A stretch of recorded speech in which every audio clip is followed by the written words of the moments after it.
Pues vamos a orar para entrar. Son unas preguntas muy interesantes porque pues llevan unas son con respecto a la temporada de la Navidad y otras son muy teológicas. Entonces, vamos a orar. Padre, te pedimos humildemente, Señor, que nos permitas en esta noche disfrutar, gozarnos, Señor, con tu palabra. Queremos ser instruidos a través de hacerte preguntas, Padre, preguntas a los textos. Y te pedimos con humildad, Señor, que tú puedas respondernos y darnos la capacidad de entender, Señor. Pero más que otra cosa, mi Dios, una vez entendido y procesado, permítenos practicarlo, Padre. De verdad, mi Señor, que no es un cliché lo que te decimos cuando te pedimos que nos permitas practicarlo, sino es una realidad en nuestra vida espiritual.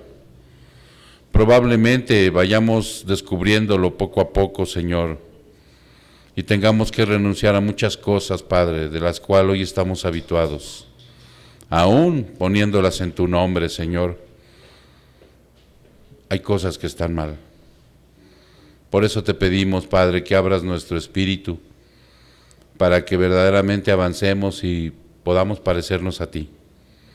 Gracias, Señor. Te lo pedimos en el precioso nombre de tu Hijo, nuestro Señor Jesucristo. Su pueblo dice, amén. Ok, ahora sí, vamos a ver las preguntas que nos hicieron llegar, ¿sí? Y una viene de una hermana que vive allá en Estados Unidos, se llama Arcelia, ¿sí? Vive en un poblado que se llama Wenatchee, o ya vive en otro lado. Ahí en Wenatchee, Washington, allá cerca de las costas de un lugar que se llama Seattle, que es un puerto pegado casi a Canadá, y nos sigue por vía internet en los cultos. Nada más en los cultos nos sigue, no entra al discipulado. Y una de sus preguntas decía que qué relación tiene la Navidad con el nacimiento de Cristo y si es bíblico poner árbol de Navidad. Entonces, no sé si antes de que se dé una respuesta alguien quisiera dar, porque ya está listo el micrófono, ¿verdad, Suri? ¿Dónde está Suri? Está hasta allá. ¿Sí tienes listo el micrófono? Sí. Si alguien quiere comentar algo antes con respecto a esta pregunta, hermanos, ¿sí?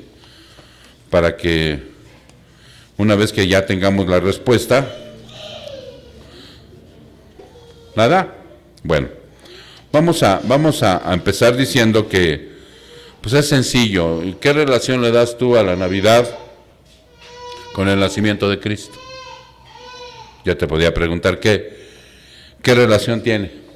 ¿Sí lo sabes o no? La Navidad con el nacimiento de Cristo. ¿No? Solo porque la micrófono. Hablaste como me voy mi rancho. Pues yo tengo entendido solo porque Navidad quiere decir nacimiento, ¿no? Pero realmente, pues creo que no se sabe, ¿no? ¿En qué fecha nació Jesús? Ok. ¿Alguien más? A ver, Jessy, acá. Bueno, no sé mucho, pero vi en un versículo que lo relacionan que Jesucristo nació en el invierno. Por Ajá. eso lo relacionan en estas fechas. Ok. En realidad, Navidad quiere decir natividad, ¿sí? Y es el nacimiento de Jesús. Esa es la relación que tiene. No estamos hablando de las fechas ni de los festejos, sino qué relación tiene la Navidad. Pero sí se observan que en cuanto se toca la palabra Navidad, lo establecemos a los festejos, a la temporada, a los árboles, a las esferas, a los regalos, al ponche, a todo eso. No, en realidad no es eso, pero nosotros ya inclusive conociendo la palabra, inmediatamente cuando escuchamos Navidad, ¡pum!, lo establecemos automáticamente, ¿no? No, la relación que tiene la Navidad con el nacimiento de Cristo es esa, que es su nacimiento. ¿no? Y ahorita vamos a ver sobre este artículo que tengo aquí, cuál es la situación, si se debe festejar o no, ¿no? Porque hay gente que lo festeja y hay gente que no, hablando de cristianos, y hablando de las situaciones paganas, también hay gente que pues no festeja la Navidad, ¿no? Entonces, dice aquí, la polémica de que si los cristianos deben celebrar la Navidad o no, ha estado en discusión por siglos. Hay cristianos dedicados y sinceros en ambos lados del dilema, cada uno con múltiples razones del por qué o el por qué no se debe celebrar la Navidad en los hogares cristianos. Pero ¿qué es lo que dice la Biblia? Pero ¿qué es lo que dice la Biblia?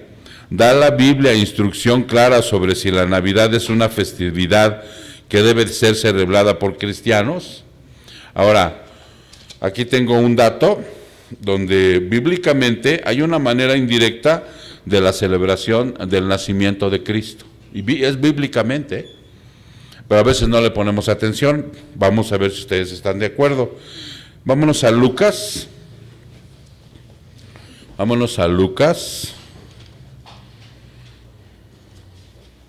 El Evangelio de Lucas, en el capítulo 2, en el versículo 11, Lucas 2, 11. Lucas está relatando el nacimiento de nuestro Señor. El nacimiento de nuestro Señor, y dice, porque os ha nacido hoy en la ciudad de David un Salvador, que es Cristo el Señor. Y esto os servirá de señal, hallaréis a un niño envuelto en pañales y acostado en un pesebre. Y de repente apareció con él el ángel y una multitud de los ejércitos celestiales, alabando a Dios y diciendo, gloria a Dios en las alturas y en la tierra paz entre los hombres, en quien Él se complace.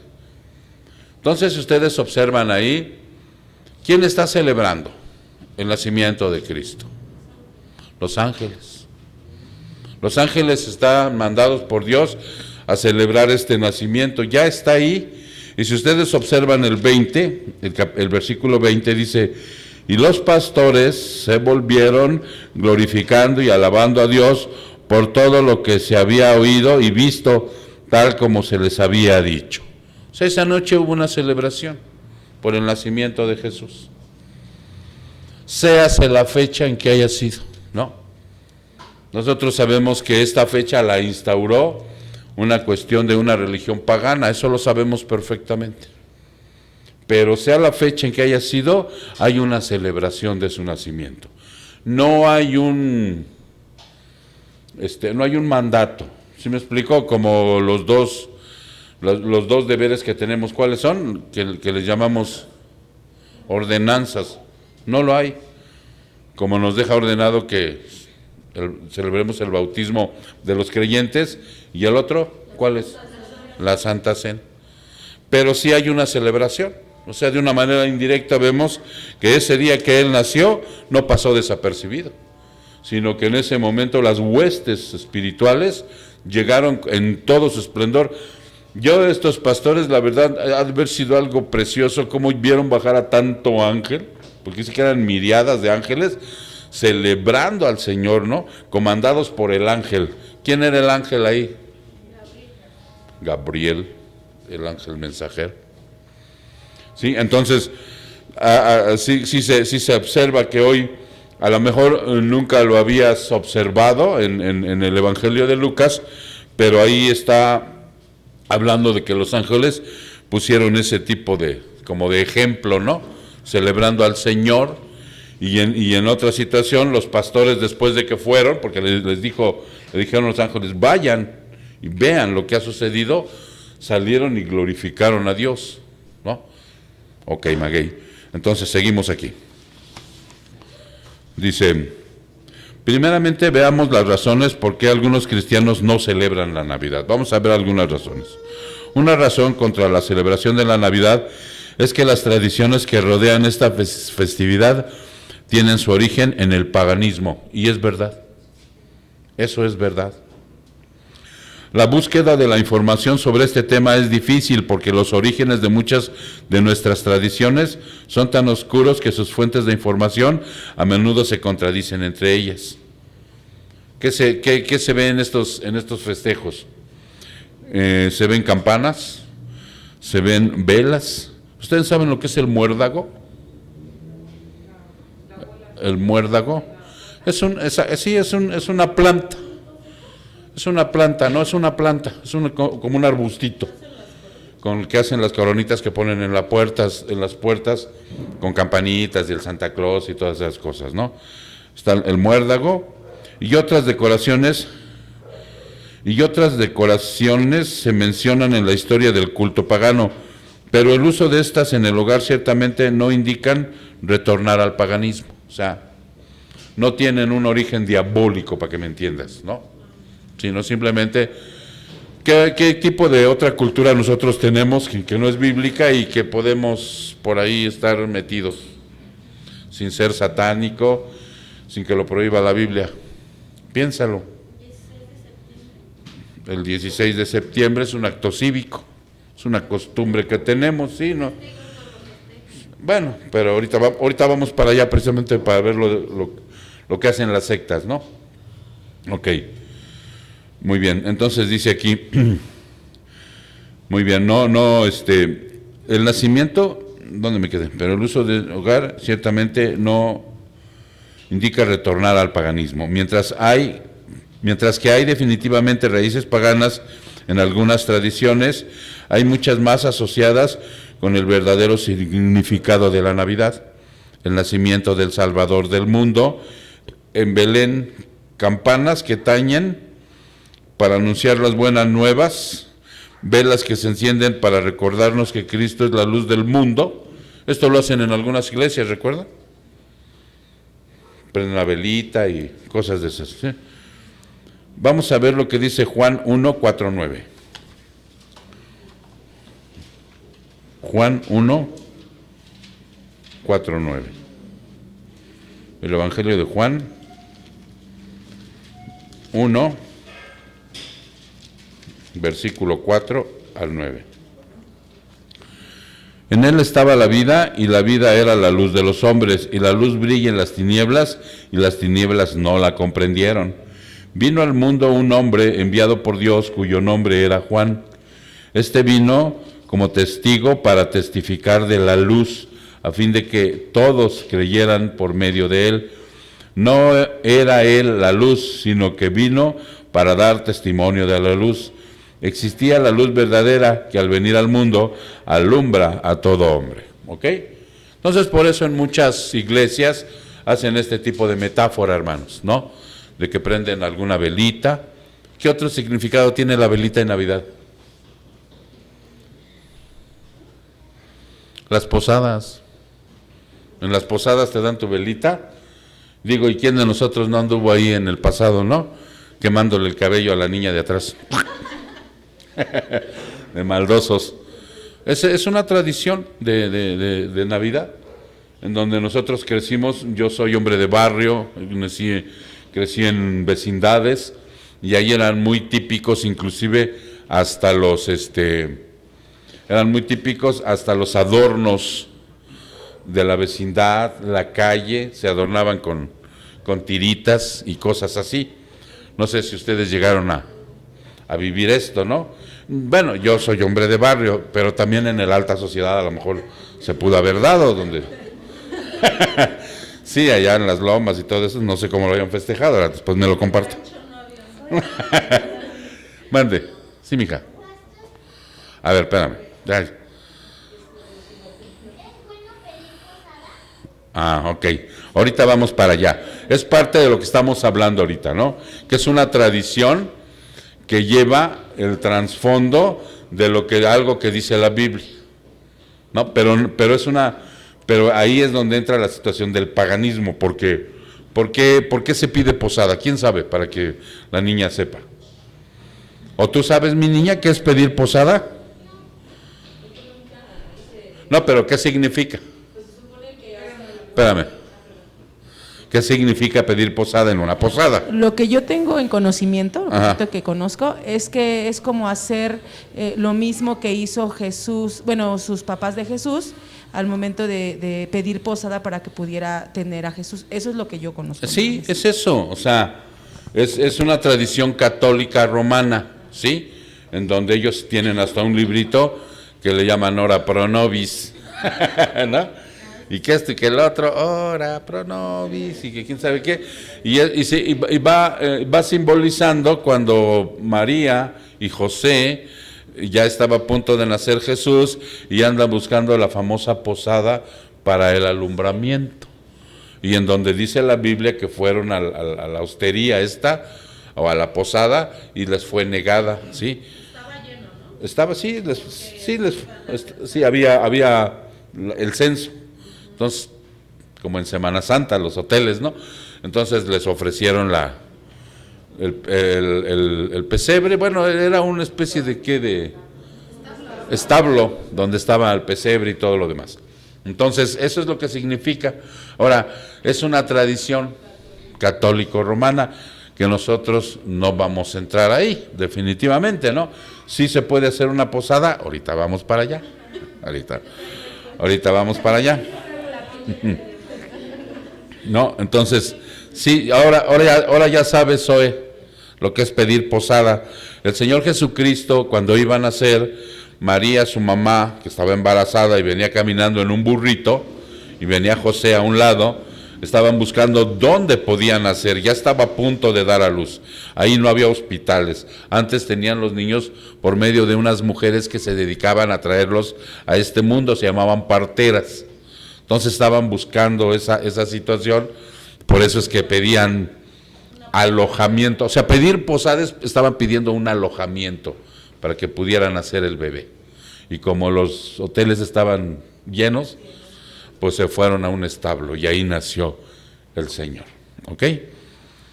Mientras que hay definitivas raíces paganas, ¿dónde me quedé? En Mateo, ¿verdad? Mateo. Una estrella que se coloca en la punta del árbol para conmemorar la estrella de Belén. ¿Ustedes sabían eso? Ponen el árbol y sí ponen la estrella. Seguro, porque yo he visto muchos árboles sin estrella. Yo llego a alguna casa y veo el árbol y yo no veo la estrella. Hay algunos que la ponen hasta el día 24. Unos la ponen luego, pero en la tradición de Estados Unidos, ellos se esperan hasta el día 24 en ponerla. Así son sus tradiciones de ellos, ¿no? Pero eso es lo que significa la estrella que guió a los sabios, ¿sí? Para que llegaran a Jesús. Una secta dice que esa estrella, o sea, es totalmente diabólica.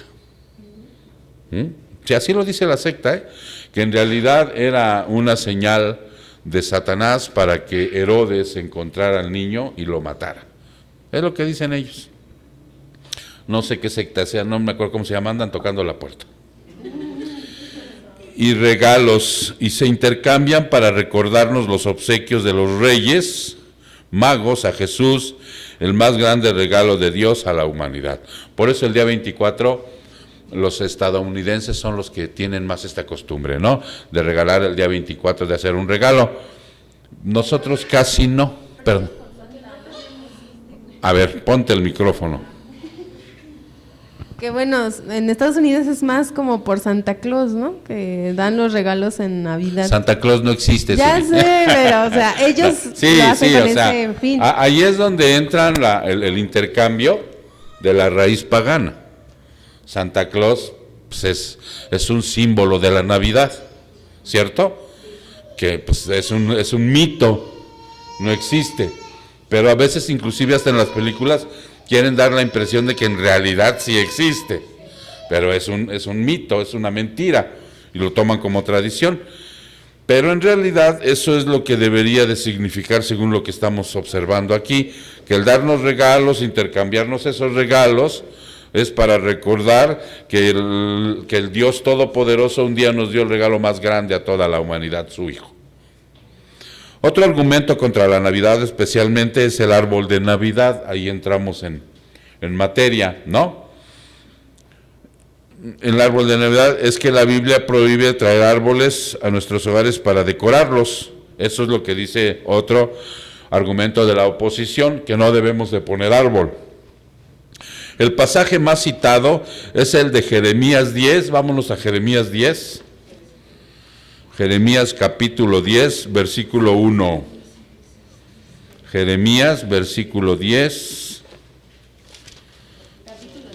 Capítulo 10, perdón. Versículo 1.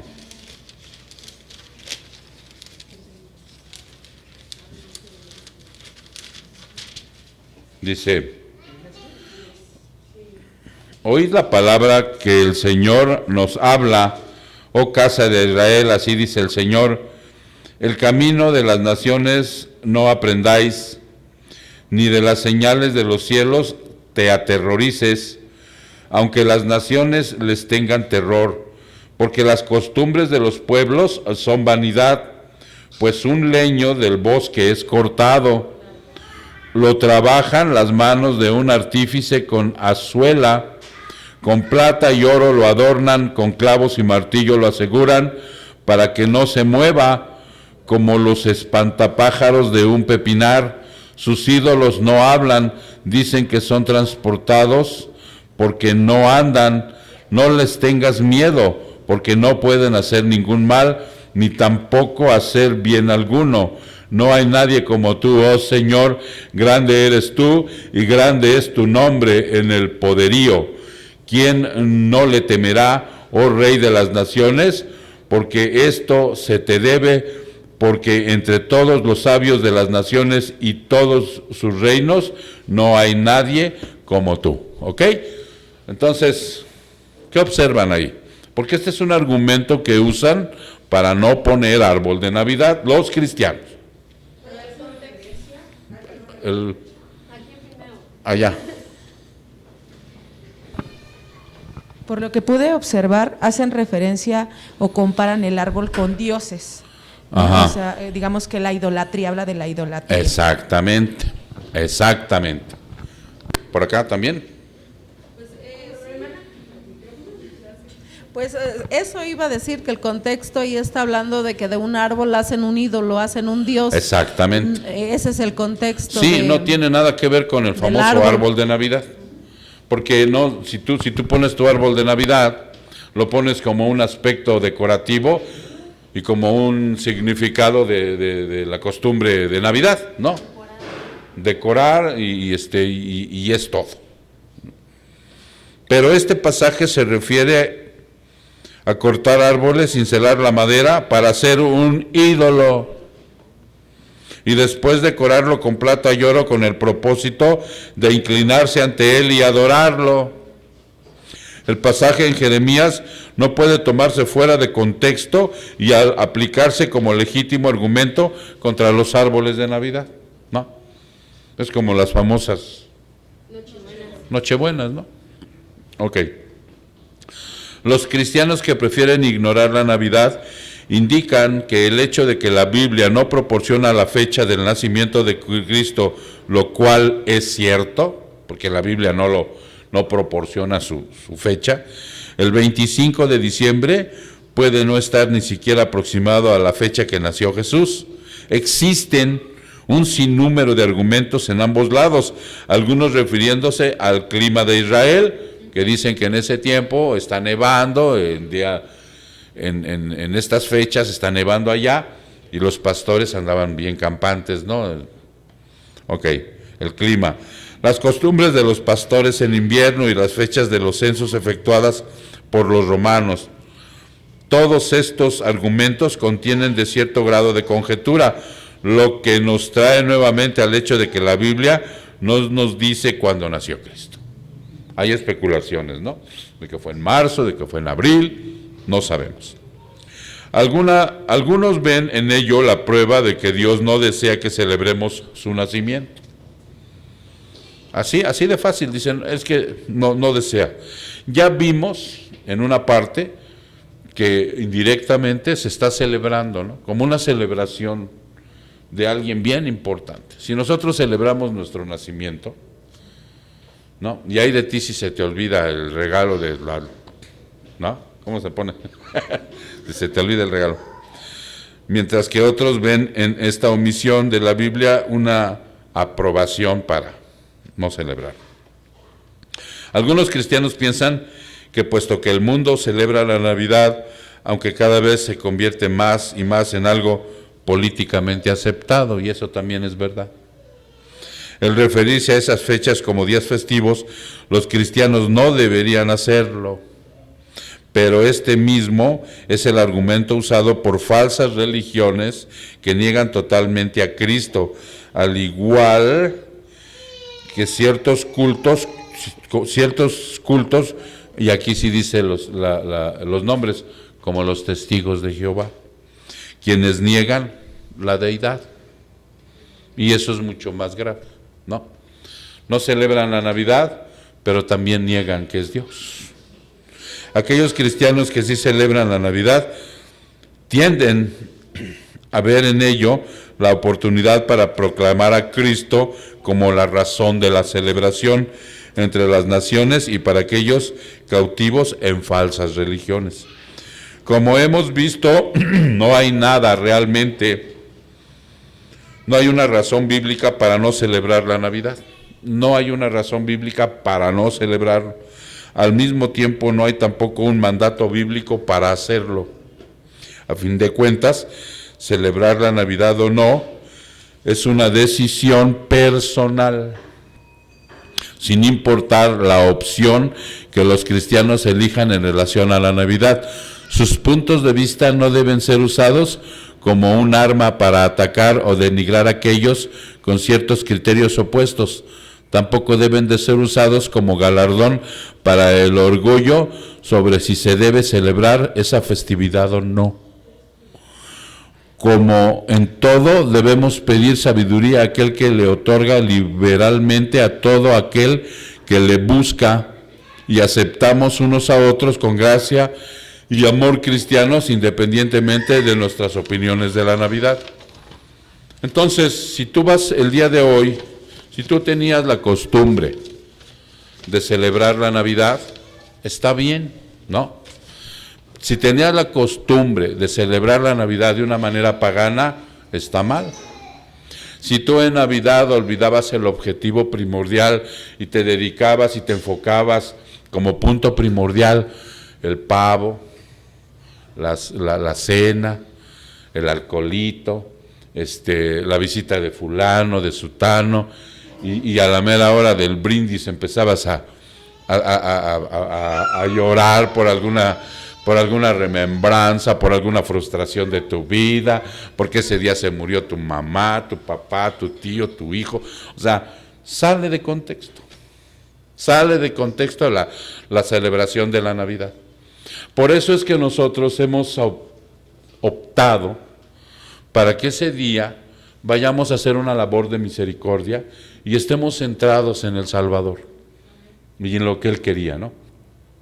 Porque quedándose en casa podemos ser presa, no estamos solos en este mundo. Y por ahí puede llegar el compadre, ¿no? Ja, y con una botella, y a veces es feo correrlos. Entonces, ese es el punto, ¿no? Que si vamos a celebrar la Navidad, tenemos que hacerlo de una manera que le dé la gloria a Dios. Sí, que estemos centrados en ese momento en lo que estamos haciendo. ¿Quieres adornar tu casa? Adórnala. Ya viste que no tiene ningún trasfondo ni satánico ni nada por el estilo. ¿Es pagano? Sí es pagano. Pero hay muchas cosas que estamos involucrados también en lo pagano, sin ofender a Dios. ¿Claro? Entonces, ahí yo por decir como convicción, nosotros no ponemos árbol, por convicción, ya no lo hemos llevado así durante muchos años, pero tampoco criticamos a aquel que lo pone. Lo único que me cae mal es que pongan árboles artificiales. No es cierto, no tampoco. No, es como a ti te guste, ¿no? Y a mí, yo digo, si a mí yo pusiera, las veces que pusimos árboles naturales, ¿verdad? Huele rico un ratito la casa pino y cosas de esas. pero en realidad ya viste cuál es la situación, y de verdad, hermano, conforme Dios vaya transformando nuestro corazón, o sea, nosotros debemos de ser humildes, porque ya se dieron cuenta que hasta en una cuestión así de la Navidad somos muy dados a alardear. Yo por ahí les posteé un escrito, algo que luego estoy estudiando y brota y les escribo algo acerca de la próxima Navidad. Y yo veía cómo, y nació a través de un escrito que leí, que pedían algunas personas con mucha vehemencia que hoy, en estas fechas, no se hiciera tanto alarde, que tuviéramos empatía y tuviéramos prudencia para no postear, no sé, lo que se postea en Navidad, ¿no? Alegría, felicidad, algún beneficio, ¿qué más? Algún éxito, la cena, porque algunos van a estar tristes, porque algunos han perdido familia, otros por el trabajo no van a tener. O sea, y yo veía esto que decía yo, esto está bien, pero no debería de ser por la pandemia, esto debería de ser siempre, en nosotros los cristianos. Exacto, miren. Nosotros cuando alardeamos de algo, aunque pongamos al Señor por delante, es alarde, o sea, es presunción. Y por eso les decía yo, debemos de tener mucho cuidado porque hay gente que no es tan afortunado como nosotros. De verdad, hay gente que tiene menos que nosotros. Entonces sí deberíamos de ser empáticos, considerados y prudentes, pero siempre,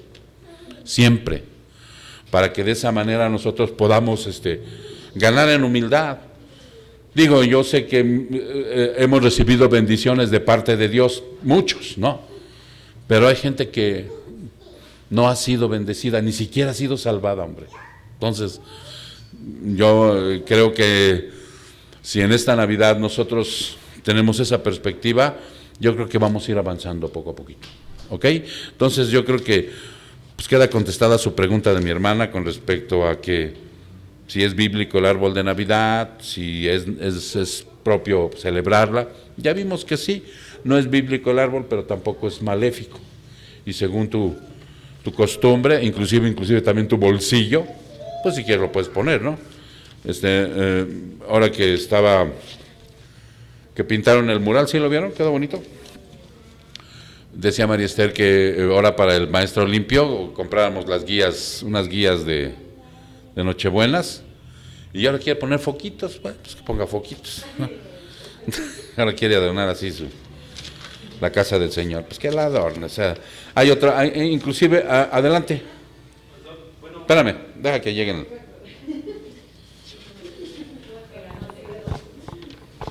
Con respecto a esto, me surge una duda. Quiero pensar que aplica igual para el Día de Reyes. Sí, para el Día de los Reyes Magos. Digo, yo lo pregunto. No existen los Reyes Magos, mijo. ¿No? No. No, yo lo pregunto por mi hija, que Ajá. como niños tienen la ilusión por los demás niños, Ajá. en la calle, los amigos. Pero siempre le hemos dicho quiénes son los Reyes Magos, nunca le hemos mentido. Ajá. Pero en esa fecha sí procuramos comprarle algo y que lo abra y como que hacer... ¿Eso está bien? ¿Me quieres preguntar? quiero saber si Sí. aplica el mismo criterio de que mientras no sea con mentiras y Claro, todo sí, eso.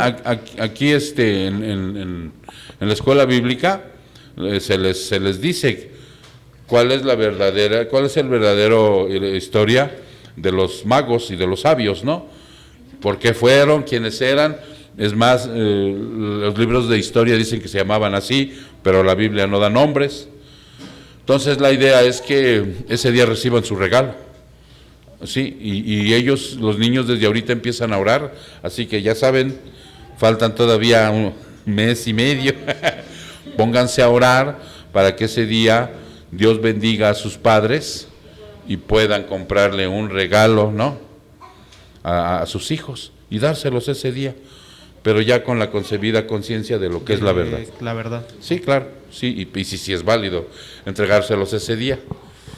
Aquí yo también pido que haya mucha prudencia de parte de los niños, inclusive. Es muy difícil a veces callar a un niño, pero sí es verdad que así como nosotros tenemos prudencia con la gente que viene y no cree en la Virgen, y que cree en la Virgen de Guadalupe, y si le decimos así de tajo quién es, se espanta y huye, ¿no? Y que ustedes les preparen también a sus niños para que sean prudentes con los otros niños, ¿no? Ellos creen en los reyes, ellos creen en mentiras, que oren mejor por ellos, ¿no? ¿Qué te trajeron los reyes hoy? Esto. ¿Y tú ya sabes qué es tu mamá y tu papá? Si alguna vez sale por ahí la circunstancia de que no existen los reyes, tú puedes decir la verdad. Adelante. Sí, a eso iba, pero si los niños le preguntan más allá de los reyes, los niños no deben de mentir, no, tienen claro, que hablar la verdad, aunque se le rompa la ilusión o el corazoncito a los otros, para que andan preguntando. Aunque llegue bien enojada la mamá a ver a Marlene, a ver, maestra, ¿por qué le rompiste la ilusión? Aquí ya una vez sucedió, ¿sí? Aquí ya una vez sucedió con una niña, que todavía viene, afortunadamente, y estamos orando para que venga más seguido. Se enojó su mamá cuando aquí arriba le dijeron la verdad y nos mandó decir hasta la despedida. Pero son cosas que ni modo, ¿no? O sea, pero sí hay que ser prudente, ¿no? Si no te preguntan, mira, calle 12. Pero si te dicen algo, entonces estás obligado a decir la verdad. No, los reyes no existen. Los reyes realmente fueron, ya informas, ¿no? Y ya, pues Dios tendrá misericordia de ti, Gaby. Ok, ¿algo más? Joven, ¿viene usted por primera vez o qué? Bueno, ahorita le damos su recibimiento. Vamos a la siguiente pregunta, ¿sí? Esta es una pregunta, me parece que es de Jessica, no recuerdo, que dice, ¿qué significa maldito el hombre que muere en un madero? Ok, entonces de Jessica. Vámonos a Gálatas 13, porque en realidad no dice así, pero vamos a ver cómo dice en la realidad y vamos a ver qué significa. Gálatas está adelantito de los Corintios, acuérdense. Gálatas capítulo 3, versículo 13. Dice, Cristo nos redimió de la maldición de la ley, ¿ok? Habiéndose hecho maldición por nosotros. Y entre paréntesis dice Pablo, porque escrito está, maldito todo aquel que cuelga de un madero, que cuelga de un madero. Y es bien importante ver el significado bien de las palabras porque ahí están las claves, ¿no? De muchas cosas. Vamos a ver que no, ya ven que no dice que muere en un madero, sino que cuelga. Para empezar, vamos a ver que esto habla de la redención, ¿Sí se acuerdan en el discipulado qué acepción tiene la palabra redención? ¿Qué significa? Agorazo y ¿cuál es la otra? Exagorazo. Agorazo quiere decir que compras algo en el mercado, pero todavía tiene sus asegúnes. Pero exagorazo es algo que compras y ya no hay vuelta de hoja, ¿sí? Ya no hay devolución. Pum, es tajante. Entonces ahí entra la palabra exagorazo, donde dice que es la redención y fuimos redimidos de la maldición de la que éramos presa nosotros, ¿sí? ¿Cuál es la maldición que teníamos? Que teníamos pecado y la paga del pecado es muerte, estábamos condenados. Y la otra, que éramos incapaces de obedecer a Dios por esa situación, por lo cual entrábamos en la total depravación. Al tener estos dos aspectos, o sea, tuvimos que ser redimidos, comprados a precio de sangre por nuestro Señor Jesucristo, ¿sí? Ahora, primero veamos qué dice Deuteronomio 21:23, porque en este contexto Pablo está citando Deuteronomio 21:23. Pablo está citando el Antiguo Testamento, y ahorita vamos a ver, para que ustedes vean qué dice Deuteronomio 21:23. 21:23. 23. Dice, vamos a ver desde el 22. Y si un hombre ha cometido pecado digno de muerte, y se le ha dado muerte, y lo has colgado de un árbol, su cuerpo no colgará del árbol toda la noche, sino que ciertamente lo enterrarás el mismo día, pues el colgado es maldito de Dios, para que no contamine la tierra que el Señor tu Dios te da por heredad. Ahí está lo que está citando Pablo. Estas personas no eran colgadas vivas. ¿Qué les hacían primero en la ley? Los dilapidaban.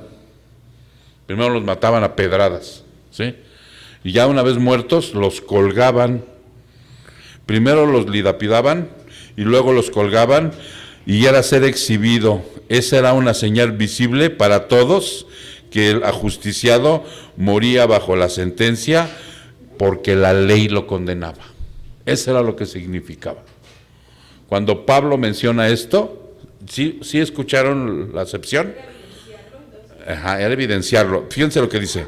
Primero lo lapidaban, lo mataban, y luego lo colgaban para ser exhibido, y esa era la señal visible para todo el pueblo, que el ajusticiado moría bajo la sentencia de que la ley lo condenaba.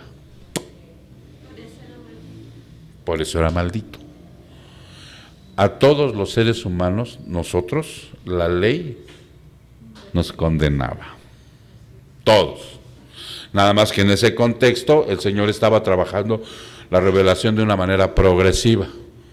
Hoy en la actualidad nosotros condenamos y matamos a mucha gente con la mente, y algunos hasta les inyectan letalmente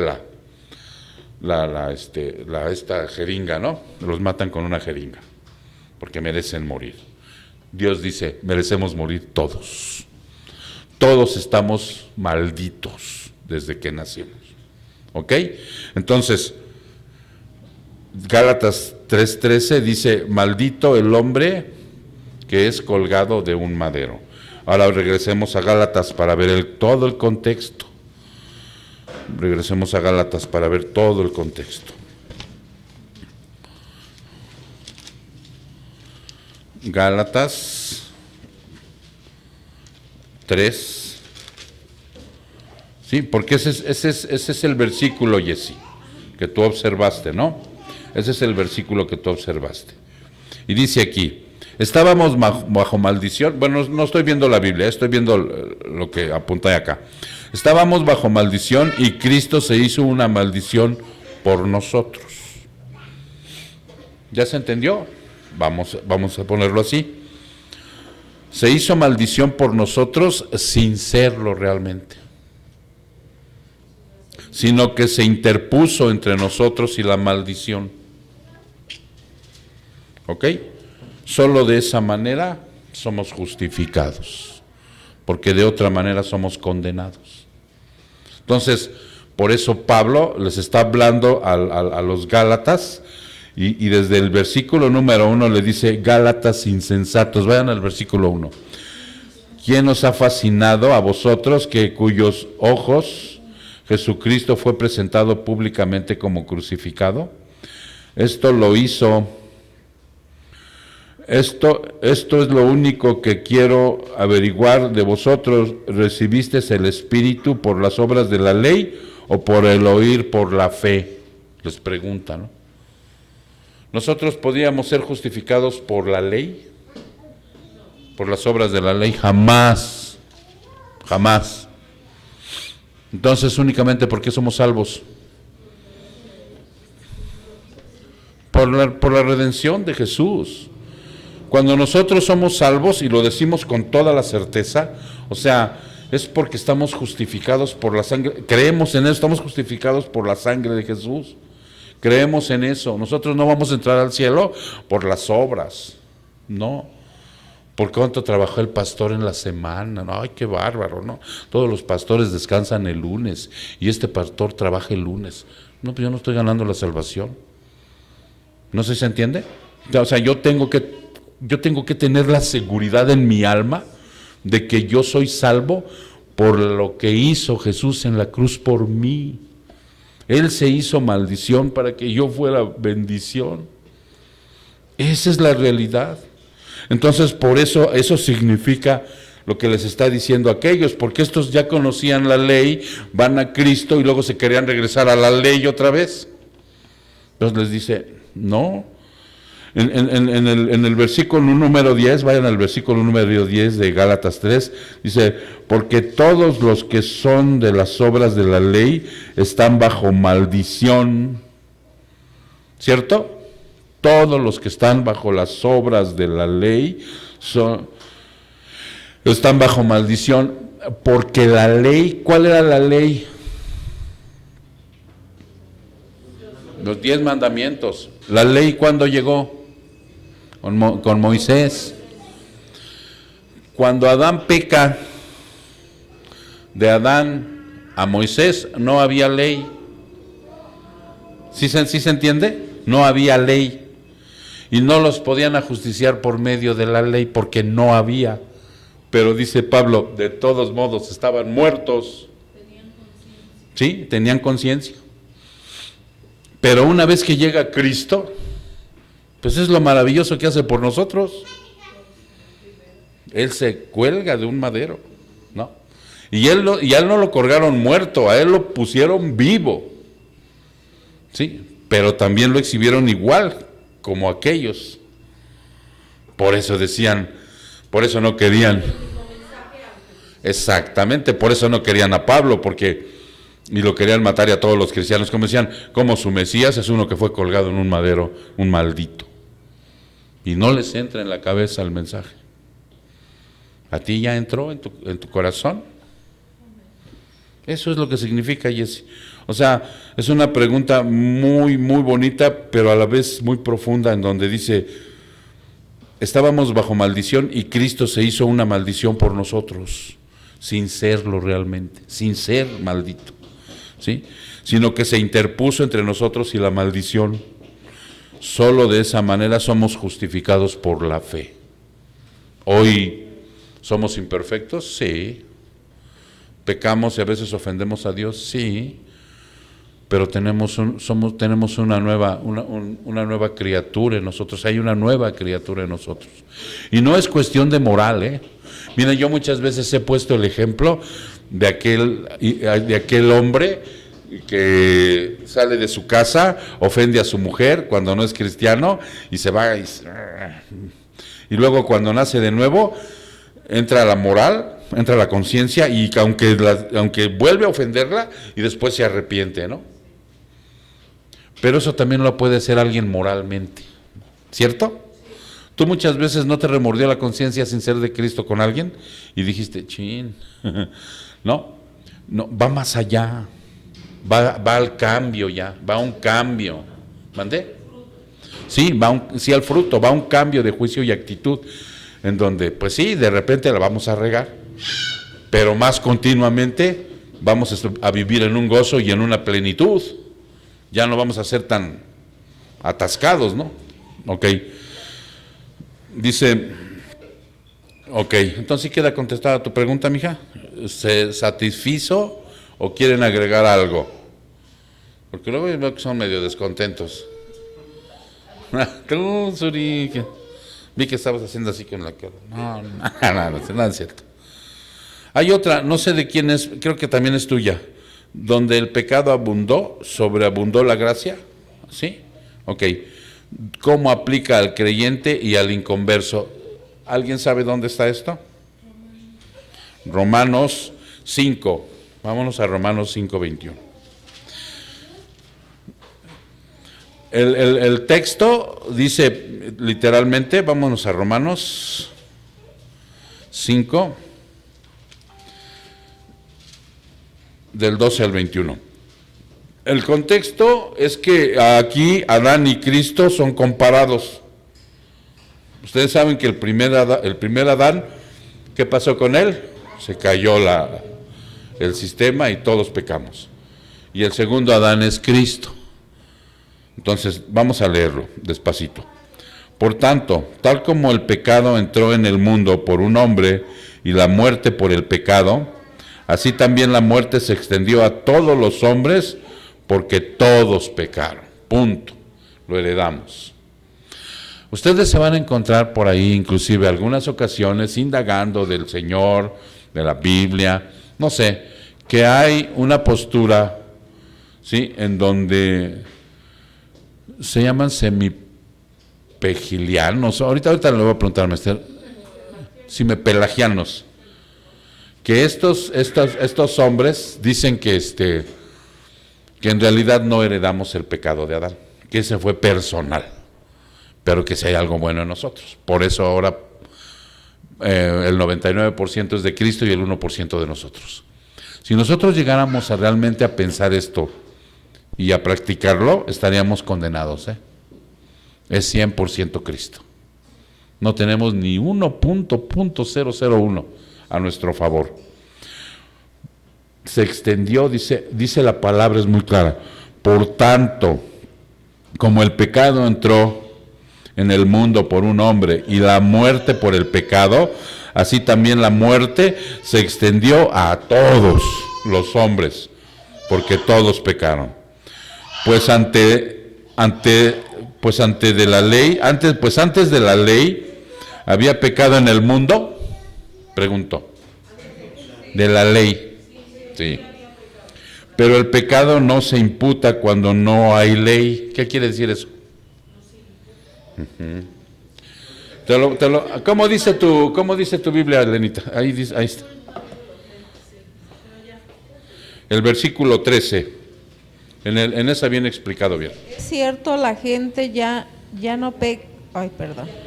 Es cierto, la gente ya pecaba aún antes de que se entregara la ley, pero no se le tomaba en cuenta como pecado porque todavía no existía ninguna ley para violar. Ok, hasta ahí vamos. Entonces, como que los de ese tiempo no se les tomaba en cuenta, y fíjate lo que dice abajo.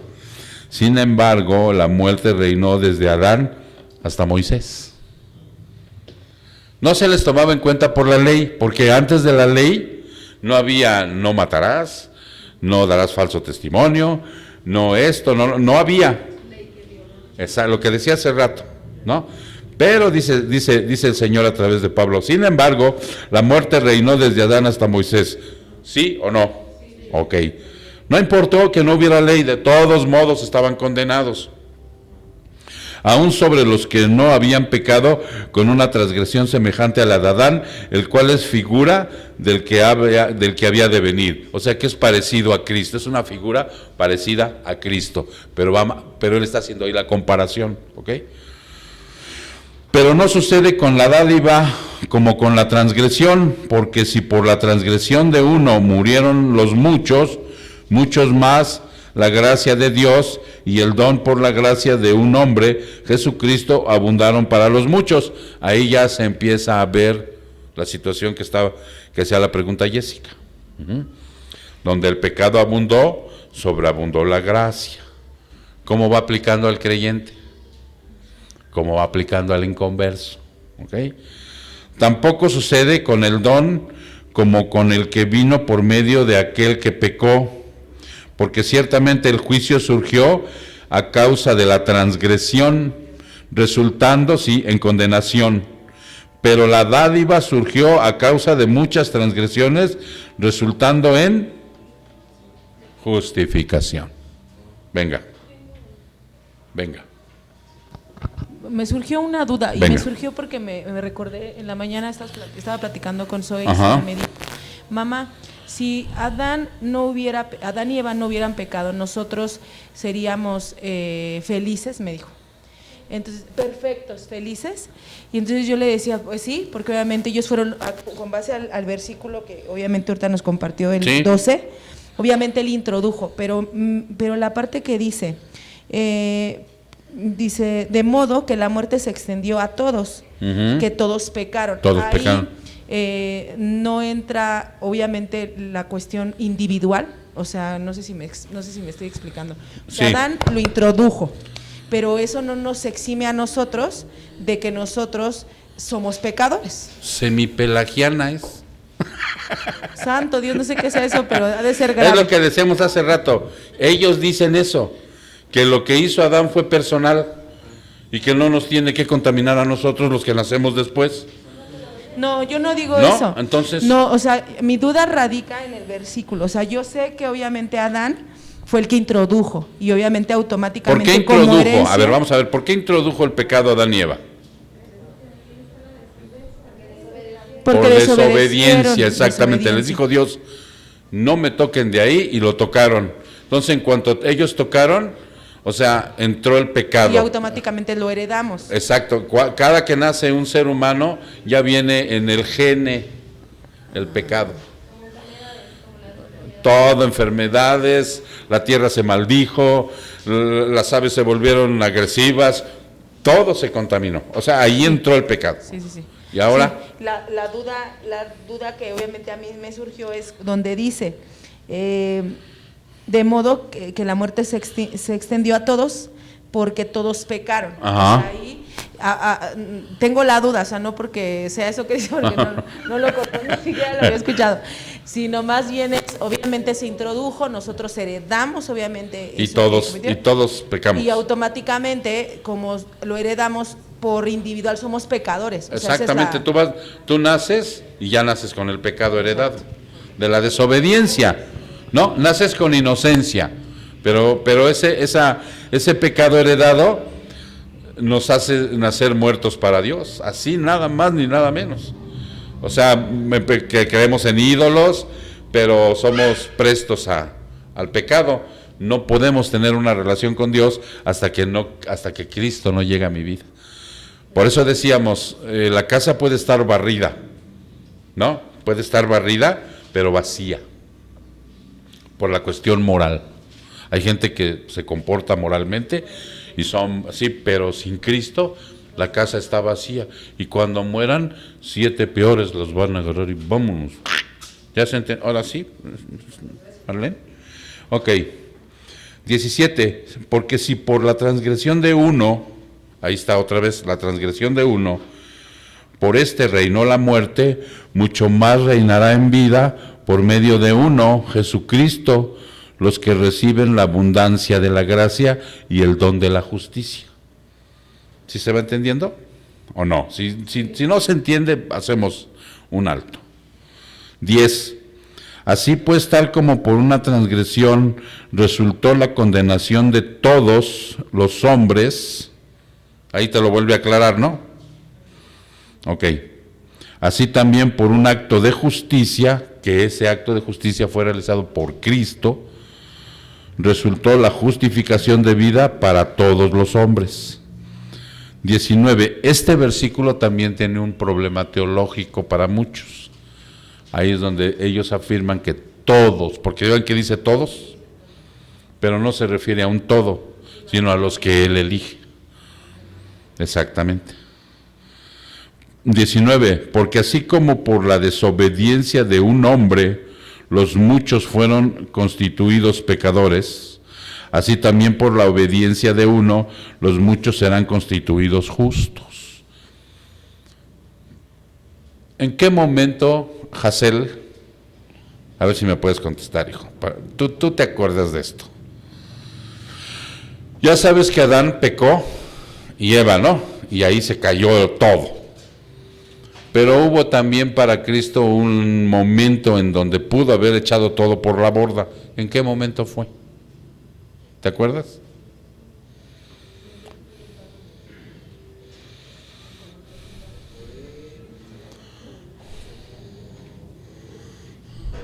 Si te acuerdas y si no, como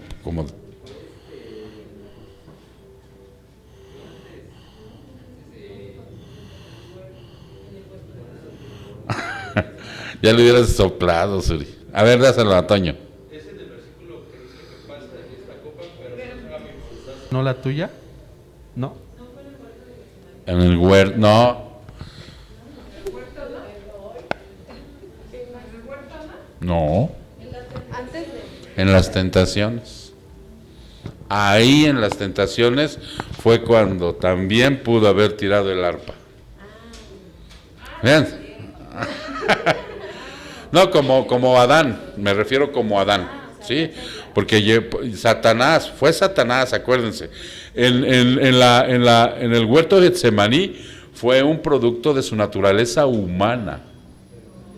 Pero acá llegó Satanás con Eva y Adán y rúmbale, ¿no? Lo entrampó y con su inocencia la agarró a los dos. Y acá a Jesús llegó y le dijo, nomás con el hecho de que le hubiera dicho, mira, todos los reinos serán tuyos, con ese volvemos a caer. Pero ya no era un hombre común y corriente, ya era perfecto. Y dijo, ya sabía que venía, ya no pudo haber, ¿no? ¿Ok? Entonces, 20, y la ley se introdujo para que abundara la transgresión. ¿Por qué? La ley se introduce, de Adán a Moisés no había ley, pero había transgresión, y de todos modos morían, ¿cierto? Ahora viene el Señor y le da las tablas, introduce la ley, y más transgresión hay, más pecado. ¿Por qué? Adelante, Pepe, pásenlo. Porque es como cuando te dicen no hagas esto y más lo haces. Sí, y como les ponen la ley, es cuando más se justifican haciendo las cosas malas.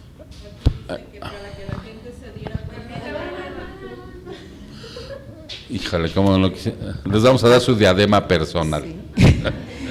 Dice que para que la gente se diera cuenta de la magnitud de su pecado. Sí. Marlene. Ya va, María Esther. Sí, María Esther, muy conchita sentadita.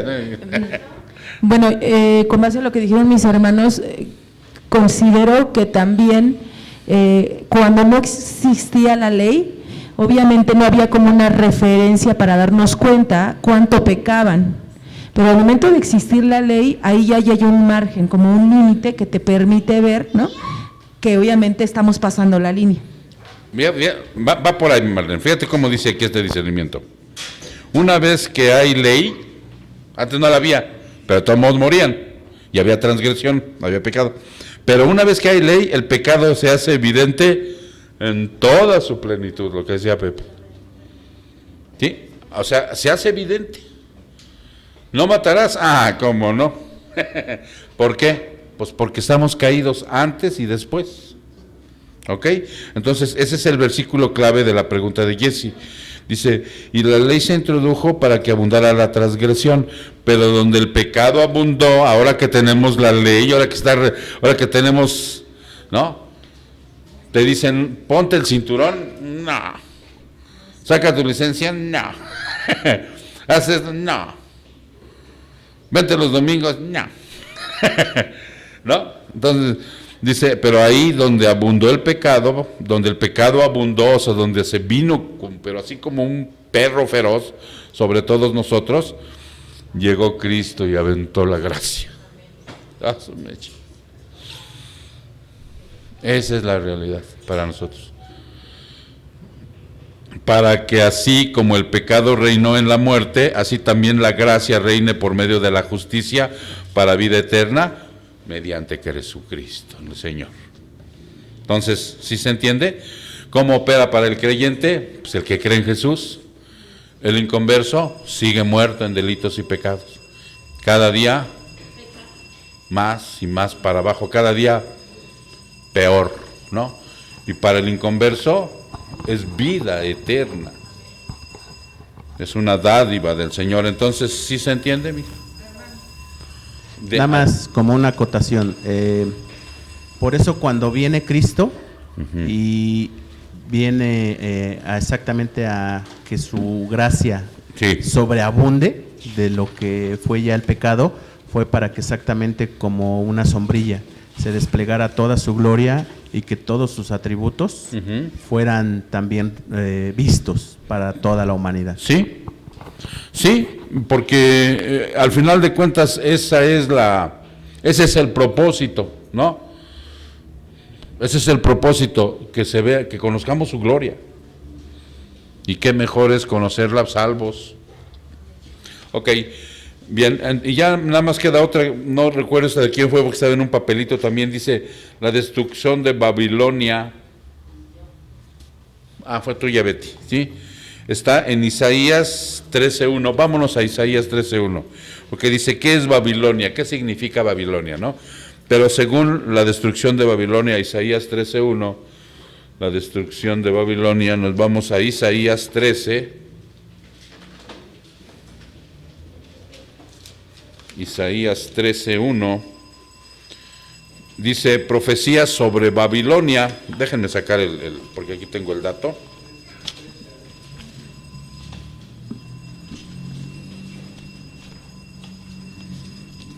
Déjenme, denme chance un poquito. ¿Sí es esta? No, esta es la otra. Entonces dice aquí, profecía sobre Babilonia que tuvo una visión Isaías, hijo de Amós. Ese es lo que dice el 1. Luego dice, levantad estandarte sobre la colina pelada, alzad ellos la voz, agitad la mano para que entren y por la puerta de los nobles.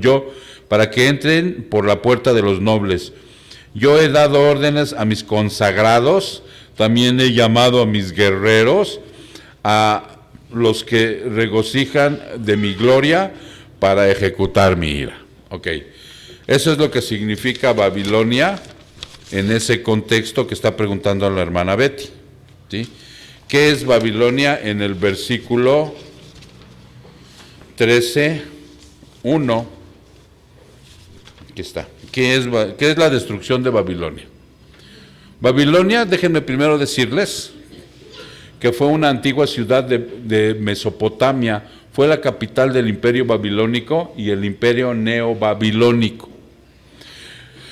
Ganó su independencia después del periodo imperial, aunque hay menciones de su existencia desde tan temprano como Sargón de Akkad. Después de mucho tiempo presenciando las luchas entre los estados regionales, Babilonia fue convirtiéndose poco a poco en una potencia regional, primero sustituyendo el papel que habían tenido. O sea, fue un imperio, Betty, ¿sí? Babilonia. Y en el versículo 13, Isaías está profetizando su caída. ¿Cómo cayó esa ciudad? ¿Y por quién cayó? Fíjate bien, dice aquí,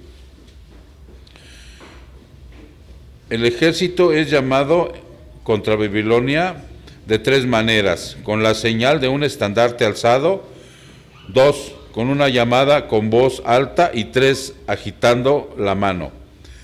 ¿Quiénes son los consagrados que derrotaron a Babilonia? Es decir, los que son instrumentos en los propósitos de Dios. En este caso, esos consagrados no eran creyentes, eran los medos y los persas. ¿Ok? Ellos fueron los que derrocaron a Babilonia. Ahora, la siguiente parte de la pregunta de Betty, ¿quién es Babilonia? Ahora, ya vieron que es un imperio que fue portentoso, que estuvo mucho tiempo trayendo cautivos a los judíos, ¿sí? Recuerdan que ahí estuvo preso Daniel, estuvieron presos muchos personajes bíblicos, los obligaban a estar ahí. Ahora, cuando Betty pregunta quién es Babilonia, en la Biblia tiene una acepción, en Apocalipsis 17:5. Así es. Babilonia, vamos a Apocalipsis 17:5. Y sobre su frente había un nombre escrito en misterio: Babilonia la Grande, la madre de las rameras y de las abominaciones de la tierra. ¿Ok? ¿Qué significa ese versículo? Porque Babilonia, el imperio, o sea, en ese momento que estaba fuerte, más fuerte, estaba en Roma, ¿sí? Donde hay 7 colinas. Y toda la acepción que hace el capítulo le dan a la Iglesia Católica Romana, pero no es a la Iglesia Católica Romana nada más. Es, ¿sí se acuerdan a qué pertenece esto, tú, Pepe? Hace una referencia a que son todas las religiones que están en contra de todas las religiones que están en contra de quién? Cristo. De Cristo. Más bien vamos a poner religiones falsas, sectas, todo aquel que es opuesto a Cristo. Sí, en este que estamos viendo. Sí, Babilonia la Grande, la madre de las rameras y de las abominaciones de la tierra, tiene una aplicación para todas aquellas, para la religión falsa. Ahora, muchos se la aplican nomás a la Iglesia Católica, pero no. Nosotros sabemos que están los mormones, los testigos, la luz del mundo, y incluyendo a las falsas sectas evangelistas que pertenecen aquí. Si han visto últimamente, yo le echo una ojeada cada mes, cada 15 días, a las nuevas unciones que están saliendo, de los falsos maestros, de los falsos profetas, del sector de los evangélicos. Esos también pertenecen a Babilonia la Grande, ¿sí? ¿Por qué? ¿Por qué le llaman la gran ramera? Dice aquí la madre de las abominaciones, la madre de las rameras y de las abominaciones de la tierra, que una prostituta se vende por dinero. Y es como el comunista, ¿no? A ver. Porque está bien con todos los políticos, con todos los reyes, o sea, muchas veces no defienden ni una postura, sino que son ecumenistas. Sí, bueno, sí, dentro de la parte de la vendimia está el ecumenismo. ¿Saben qué es el ecumenismo, no? Es aquella religión que quiere compactar todas las religiones, y no importa que tú creas en Alá, tú en Cristo, tú en Jehová, tú en Buda, o sea, llevamos el mismo fin, y muchos piensan que es el mismo, ¿no? Yo había escuchado que le daban este título a la Iglesia Católica por su líder, por ejemplo, su llamado el Papa, que él tanto ora con un musulmán, o sea, con todos queda bien, va con todos los reyes de la tierra, y por todos es bien recibido. Okay. Sí, pero vamos a generalizarlo. Una persona o un núcleo de personas de una falsa religión o una secta, ¿por qué podríamos pensar que se están vendiendo? ¿Por qué razón? No, porque están transgrediendo el Evangelio, están transgrediendo a Cristo, están portándose como una prostituta, no están siendo fieles. La iglesia verdadera de Cristo tiene que ser fiel, la novia a su esposo, el esposo a su esposa, ¿cierto? Porque así está catalogada. En el momento que la mujer se prostituye con otro, en ese momento está siendo infiel. Por eso se le llama la gran ramera, y porque hacen abominaciones. Venden el Evangelio, lo trastocan, lo transgreden, ponen a Cristo menor, ponen a Cristo más otros corredentores, en fin, empiezan a hacer una serie de prostituciones, ¿no? En las cuales no creen en la Trinidad, en fin, ¿no? Dinero, prestigio, poder, todo eso, no se mantienen fieles. Por esa razón se dice quién es Babilonia. Babilonia fue destruida, inclusive por gente que era pagana. Dios utilizó a ellos, porque si ustedes observan lo que leímos, habla de unos consagrados. Consagrados les dice el Señor. Y uno pensaría que son creyentes, no, son medos y persas. Él los utilizó para derrocar esa ciudad, ¿no? Pero ese es el punto de lo histórico de Babilonia. Pero en Apocalipsis le está llamando la condenación de la gran ramera. Y uno de los 7 ángeles, veamos desde el 1 y ya cerramos, dice, y uno de los 7 ángeles que tenían las 7 copas vino y habló conmigo diciendo, ven, te mostraré el juicio de la gran ramera que está sentada sobre muchas aguas. Con ella los reyes de la tierra cometieron actos inmorales, y los moradores de la tierra fueron embriagados con el vino de su inmoralidad. O sea, todo dirigente de la falsa religión y sectas se han metido en política, ¿sí? Se han metido en muchas cosas que quitan la fidelidad del Evangelio. Exactamente. Y me llevó en el espíritu a un desierto y vi a una mujer sentada sobre una bestia escarlata, llena de nombres blasfemos, que tenía 7 cabezas y 10 cuernos. Esto tenemos que estudiarlo bien, estamos dando una repasada rápida. La gente que no estudia, cuando ve esto de una mujer escarlata, luego le dan la acepción a los obispos que se reúnen vestidos de color escarlata, ¿no? Pero no, lleva otra acepción. La mujer estaba vestida de púrpura y escarlata y adornada con oro, piedras preciosas, perlas. Tenía en la mano una copa de oro llena de abominaciones y de las inmundicias de su inmoralidad. O sea, todo exactamente, la infidelidad en la que se mete, ¿no? Y en la que creen. Entonces, esa es parte de qué es Babilonia en la Biblia, ¿no? Ya sabes que fue una ciudad, fue derrocada por otros imperios y que fue destruida. Babilonia también Dios la utilizó para castigar a su pueblo rebelde. Pero al final de cuentas, Juan está haciéndole la acepción como ese imperio de una forma metafórica, por decirlo así, de todas las falsas creencias que existen. Bueno, pues quedan pendientes las de Jackie. Y hermanos, háganme llegar sus preguntas en esta semana. Pero ¿cuál era ¿Me la mandaste, Elenita?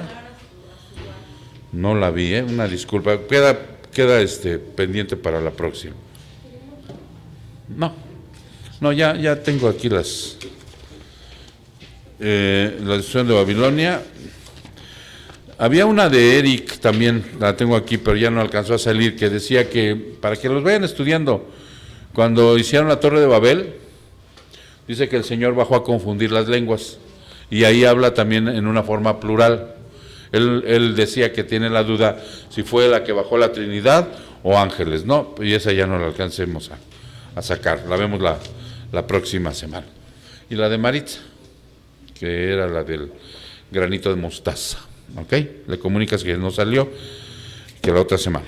Ok, mis hermanos, vamos a orar. Padre, muchísimas gracias por tu amor, Señor, por tu dedicación que tienes hacia nosotros, tu tolerancia, Padre, tu amor, tu perfección. Gracias, Padre, por todo lo que tú eres en tus atributos. Te damos gracias, Señor, porque esta noche nos has reunido a tu pueblo, Padre. Hemos sido obedientes, estamos aquí. Estamos aprendiendo, Señor.